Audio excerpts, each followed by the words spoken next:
I think small awe does make big awe more likely to happen, because I think that it gets us in the habit of noticing. And this is all about a quality of attention and a commitment to paying attention. And it's almost a cliche, not worth stating, that we live in this age where our attention is pulled in so many different directions, and that we often find it incredibly hard to notice what's before our noses. When we go looking for awe, we challenge ourselves to change that habit and challenge ourselves to notice often very small things, actually, and to take deep pleasure in them, and to let those things unpack huge gestalts of information, huge mythologies and beliefs and great big packs of knowledge. And remind me of the beginning of the question, because I feel like I'm about to not hit it. So it was about small awe and big awe. And how does our community change if we're regularly looking for small daily awe? That's it. Thank you. Sorry, I knew I was about to miss it by about 100 miles. So yeah, to answer the second part of the question, I do believe that trains us to be really receptive for those moments of awe and to be open and vulnerable enough to receive them. And I think that's vital. And it's that openness and vulnerability that leads us open to people as well. And I so thoroughly believe that, and I was talking earlier about the kind of communities who are engaging in these horrible riots at the moment, this horrible thuggish behaviour. One of the reasons that's really hit me in the heart is because I come from that kind of community, and I recognise those men almost personally who are doing it. And I've worked in those communities as well. And one of the things that defines them is this hardening to the world, and the fact that they are trained from boyhood to harden, and that hardening is seen as a positive quality. And if we can spread awe and joy and love, these soft emotions, I think it's the only thing that can get through, actually, honestly.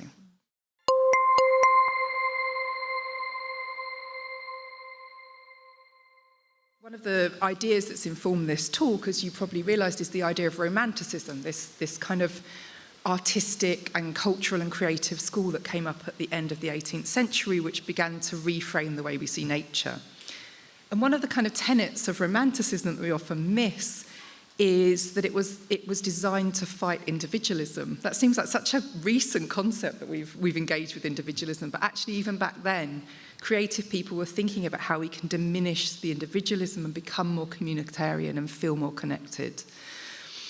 I mean, it's interesting because lots of you are from church communities or religious communities, and I think one of the things you gather to do if things go right is to experience that small and big awe together, and to meditate carefully on the kind of experience that soften us rather than harden us. I would love, and I think most of my work until I became a full-time writer was thinking about how I can gather communities together, working with communities to experience those soft emotions through exposing them to the arts. And I have seen over and over again how it can transform kids who seem unreachable, and how it can transform their families as well. And if we don't share this thing that we know about and that we understand and that we so cherish, we are keeping something incredibly precious to ourselves. But we do, the complicated bit is how we build the groups and the structures that invite communities together to share awe. But the very first thing we can always do is talk about it. But I believe very strongly in bringing about programs that deliberately invite young people with their families, not separately to their families, right? Because we often see their families as too awkward to deal with. And that causes us a problem, because otherwise, as soon as they go home, the whole thing goes. But to invite them into these beautiful, soft, heart-opening situations.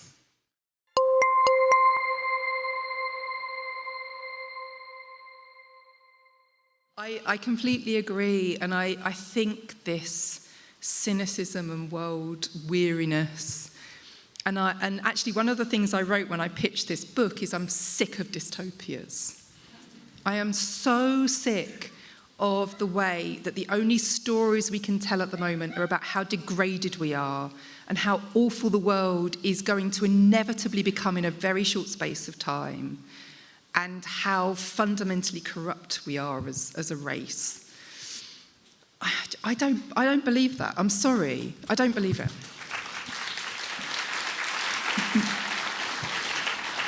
I'm glad you don't agree. Don't believe it too, but we need a counter-narrative. But we need a counter-narrative that doesn't diminish the problems. And that's a challenge for writers. But it's also a challenge for us living out everyday lives not to give in to that, to model different behaviour. And I find that hard. I'm learning it too. I grew up being constantly told off by my dad for being so cynical. He used to say, "Oh, what a privilege it must be to know so much about the world so young." Well, I was expressing my ennui with everything. But I think also we need to acknowledge that the roots of those feelings are real, and they come from all the stuff we've been talking about today. So we mustn't diminish the pain that's behind them, but we can show another way.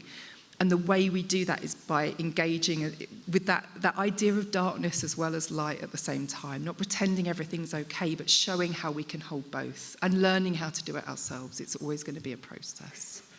Such an important one.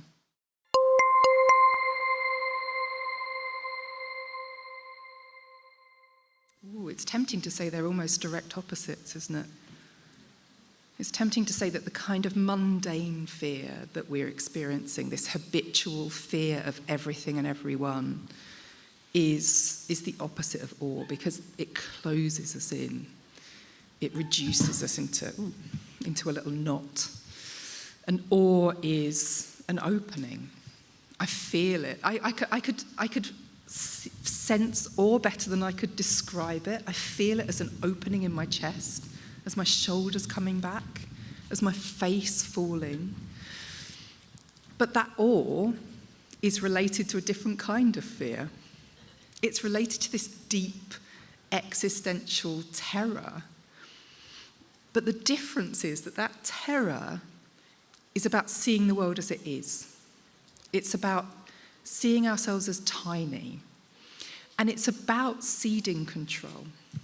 And I think for me, and I wrote about this a load in Wintering as well, and I feel like I bang this drum a lot, but a lot of our pain and suffering comes from our constant attempts to gain control around the world around us, even though the world is clearly uncontrollable.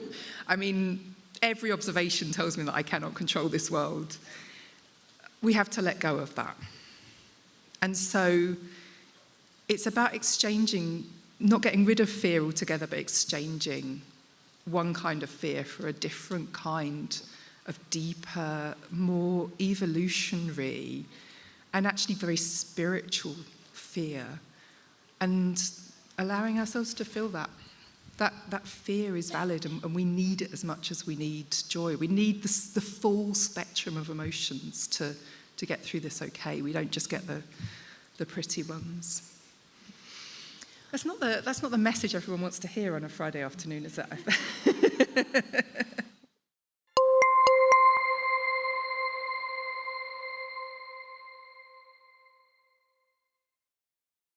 Okay, well, I'm a writer, so I'm always going to say, tell your stories. I mean, that's the beginning of it, right? We are a storytelling animal. We evolved to tell stories. And the way that we evolved to tell stories, we're actually telling stories about ourselves. Do you know the work of Robin Dunbar? He wrote about how human language, in his view, he's an evolutionary psychologist, in his view, human language evolved to facilitate gossip. I love that he uses the word gossip. This is music to my ears, because I like a bit of gossip myself.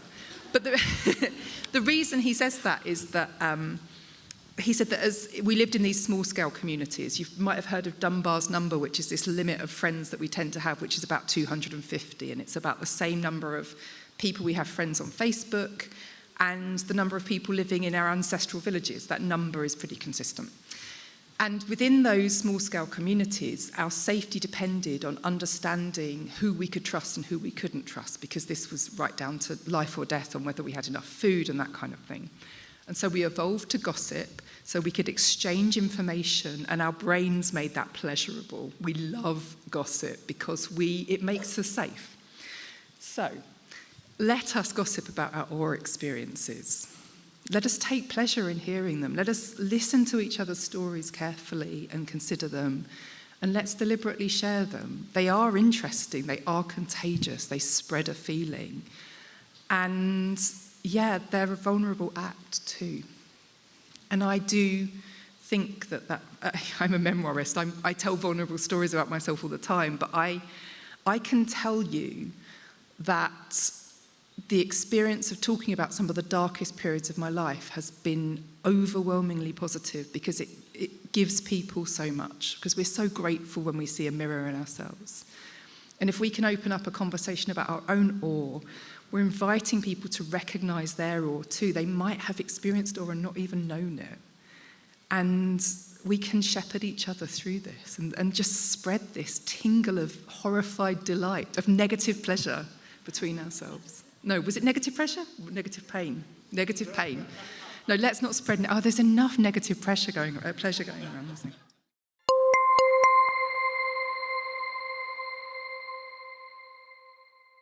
Oh, yes, absolutely. 100% yes. And I told you the story about joining the protest march, and I've spoken to other people that were on it since. And most of them had exactly the same experience that I did. Isn't that incredible? This feeling passed between us. It broke down our boundaries. I think collective awe is so important, and that is why we go to fireworks. That is why we go to music festivals, which God knows I hate the idea of. But we gather because we want more than just being separate people standing in a field together. We want that frisson to pass between us, and we deserve it, and we need it. And that's why, when all of these pressures for us to scatter, that we should make the effort. This is my new book territory, because I'm writing about learning to turn up and to get together and to deliberately take part, because I need to fight my own instinct on that, to stay home where it's nice and quiet and comfortable and there's always a cup of tea at hand. But there is such power and value in gathering, and I do believe that it amplifies the awe that we feel if we're sharing it.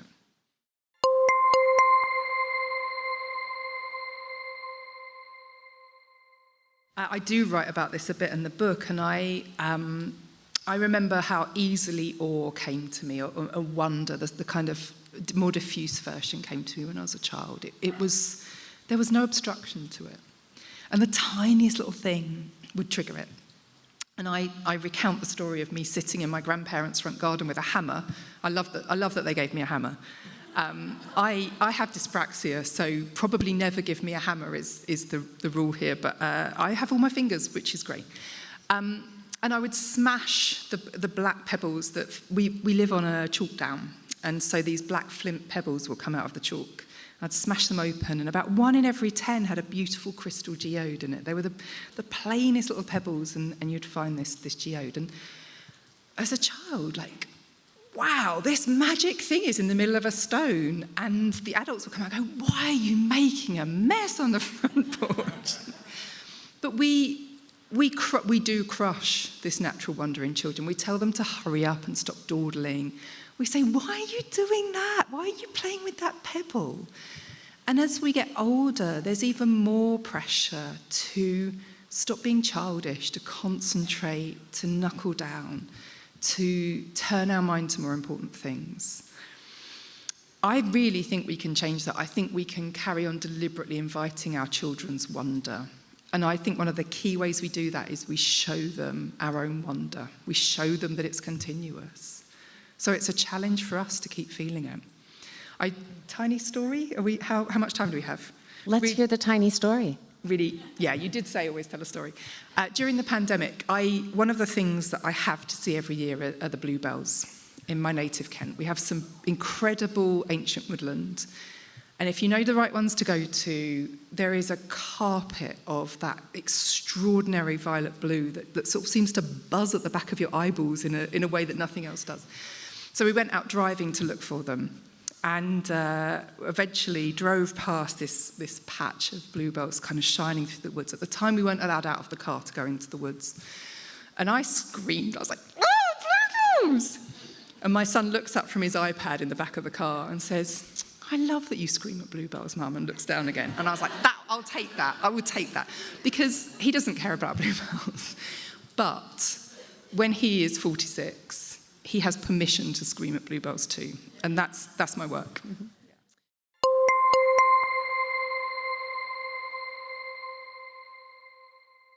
Welcome to the human condition.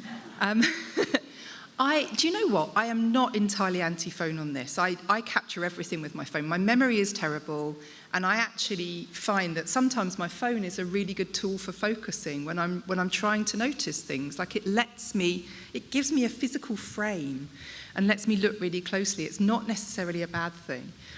But watching turtles hatching is not a picture, it is an experience, and it's a fully sensory experience. And I respect the urge to take a snap, but I think we need to question whether we're doing that for us or whether we're doing that to prove to other people that it happened. And we don't have any responsibility to prove to other people that it happened. So train yourself in moments that you're experiencing absolute magic in real time, which is what that sounds like, just to be there and to tell the story afterwards. And every time you tell the story, you renew it. Yeah. Mm-hmm. Yeah. It's hard.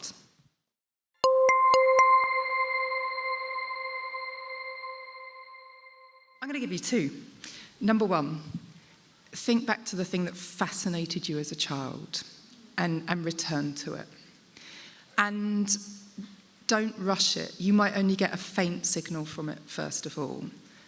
Keep going back, and that signal will strengthen. We sometimes have to retrain ourselves to truly engage and to immerse. And we're all rusty. So there's a clue for you in your childhood somewhere. Number two, I'm being good at this. Number two, this book is organised in the 4 elements, and that's no accident, because actually that's a kind of framework or a toolkit that you can use to explore your own sense of wonder. So the ancient Greeks did it in order. They started at earth, they went upwards, fire, air, water, I forgot about water, and they also thought about ether, which was this rare element that only existed in the celestial realm. Spend some time thinking about what fascinates you in each of those. There might be one more strong that comes more strongly through than others. There might be a little something in everything. And then do it. Put yourself in contact with a body of water. Light a bonfire in your back garden or a candle or an incense stick and watch the smoke. The relationship with air is more difficult, but think about the wind, think about breathing, think about flight. Birds take us right into contact with air. You can move structurally through it, and again, follow faint signals until they become stronger. You might need to retrain. Okay.